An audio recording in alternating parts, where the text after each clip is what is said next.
It's time for another blistering report from the front lines of the cultural war for a constitutional America. And now, here's your host, Charles Benninghoff. 8 new co-sponsors have signed on to support the Muslim Brotherhood Terrorist Designation Act, which is designated as H.R. 377 in the House of Representatives. Thanks to patriots like you, H.R. 377 now has a total of 46 sponsors, because the more we rattle their cage, the more they listen and the more sign on.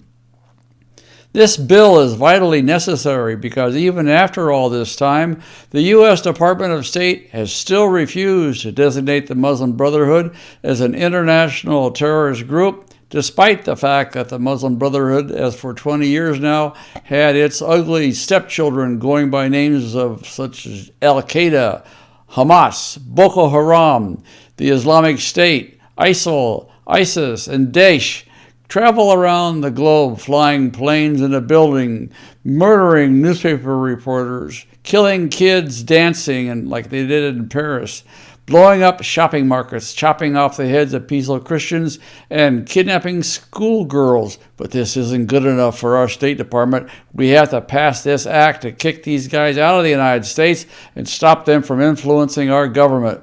You know what? We still need to fight this fight, and we need to fight it right. Well, wait until you hear the newest revelation about what the Muslim Brotherhood has been able to do to our government. President Trump issued a second immigration protective order last month to block foreign terrorists from coming into the country. The media calls it a travel ban, but actually it's a protective order because it protects American citizens from foreign terrorist threats. As you know, perhaps by now, an Obama-appointed federal judge blocked that second protective order. What most folks don't realize, however, is that the plaintiff who sued the United States government in that case is a foreign imam, a Muslim religious leader, or supposedly religious, maybe just solely terrorist leader. And this imam has got known ties to Muslim Brotherhood, as reported by the WorldNet Daily.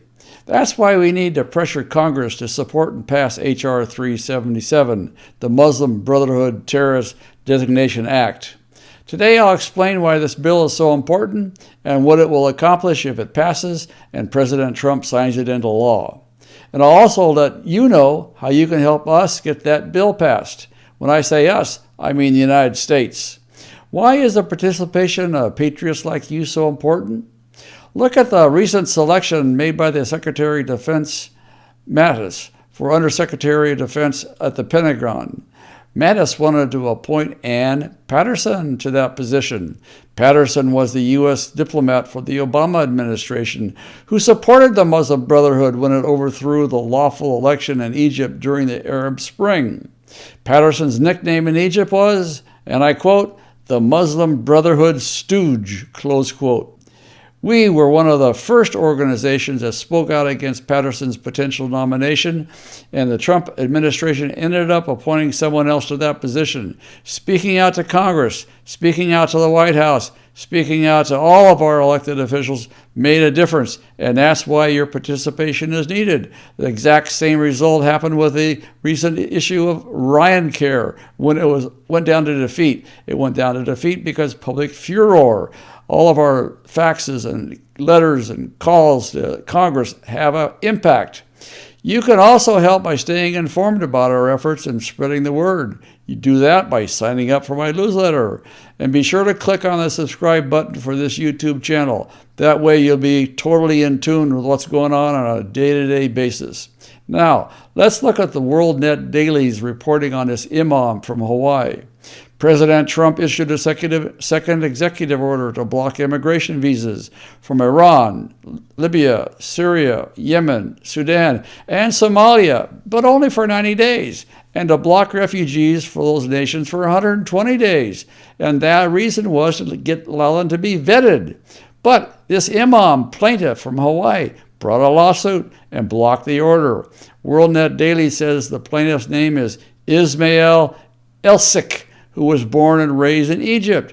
He runs the Muslim Association of Hawaii Mosque in Honolulu. The mosque is a property owned by the North American Islamic Trust, a financial operation which is in turn owned by the Islamic Society of North America. And that Islamic Society of North America is a known Muslim Brotherhood front group. So a foreign imam has successfully sued the Trump administration to allow the Muslim Brotherhood and its surrogate groups like ISIS, Al-Qaeda, DAESH, Islamic State, and others to smuggle foreign fighters into America.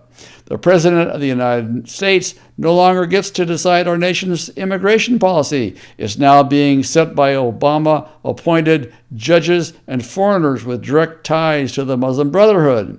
Now, let's talk about the Muslim Brotherhood Terrorist Designation Act, named H.R. 377 in the House. This bill directs the Secretary of State to designate the Muslim Brotherhood as a terrorist group under the Immigration and Nationality Act of the United States. This will trigger three major changes automatically. First, if a potential immigrant is found to have ties to the Muslim Brotherhood, they're blocked and they can't get a visa. They can't come into the country. Second, foreign nationals with known ties to the Muslim Brotherhood can be deported for violating the Immigration and Nationality Act. So if an imam in a mosque is preaching hatred of America from the pulpit, or hatred of Jews, or hatred of Christians, or intolerance, the government can stick him on a plane and send him home. And third, the designation prevents any group associated with the Muslim Brotherhood from fundraising in the United States. You know, they go through the Muslim community and they intimidate the moderate Muslims we have here in the United States, the peaceful ones, the ones that love America and fight for freedom in our armed forces, and they intimidate them to the point where they force them to give them money. And they use that money for terrorist activities. That's been proven.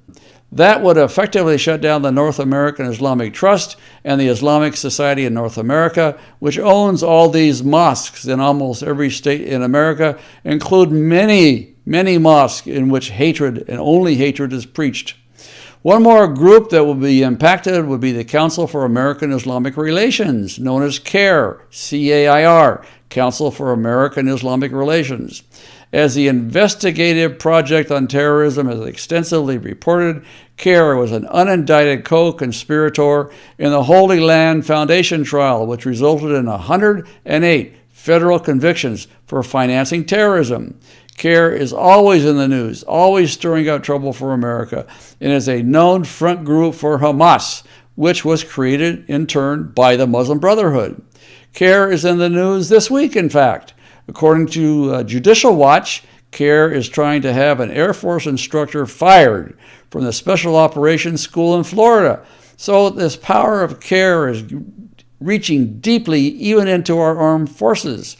That instructor, Patrick Dunleavy, teaches a course called The Dynamics of International Terrorism. Why do you suppose CAIR and the Muslim Brotherhood would want to get an instructor fired for teaching about international terrorism? It's no mystery to me. That's why it's so important that you speak out and demand that Congress pass H.R. 377, the Muslim Brotherhood Terrorist Designation Act. Foreign imams will be deported. Foreign terrorists are blocked from getting into the country. And groups like CAIR and the Islamic Society in North America would have their fundraising operations completely shut down. Well, how do we do it? Here's how you can help. Go to our action page and send personalized letters to Congress, starting with the House Judiciary Committee. The system that we use to send personalized letters to Congress is very simple. It's called GEMS, and it is a GEM, Grassroots Enterprise Message System. It is so easy to use and is very comfortable, and it produces a beautiful product. And when you go to our action page, tell the members to support and pass H.R. 377. We've gained 26 new co-sponsors for the bill since January, and we've been running campaigns on this. So there's a very good chance that with your support, the Judiciary Committee and possibly even the full House will have a vote on H.R. 377. That's an admirable goal. Stay tuned, because Bob Mallory will have instructions on the next screen explaining how you can get to our action page and become your own action hero. You can read a copy there of H.R. 377. And I also provide links to every claim made in this video on our action page, so you don't have to take what I say for it. Click on the links and review all the evidence for yourself. This is Charles Benninghoff signing off and wishing you freedom, fulfillment, and God's many blessings. If you're on our action page on our website, use the form next to the video screen to select a program and send personal letters to Congress. If you're watching this on YouTube or Facebook, click the icon appearing now to find the link to our action page, or check the video's description to find the link. Speak out today.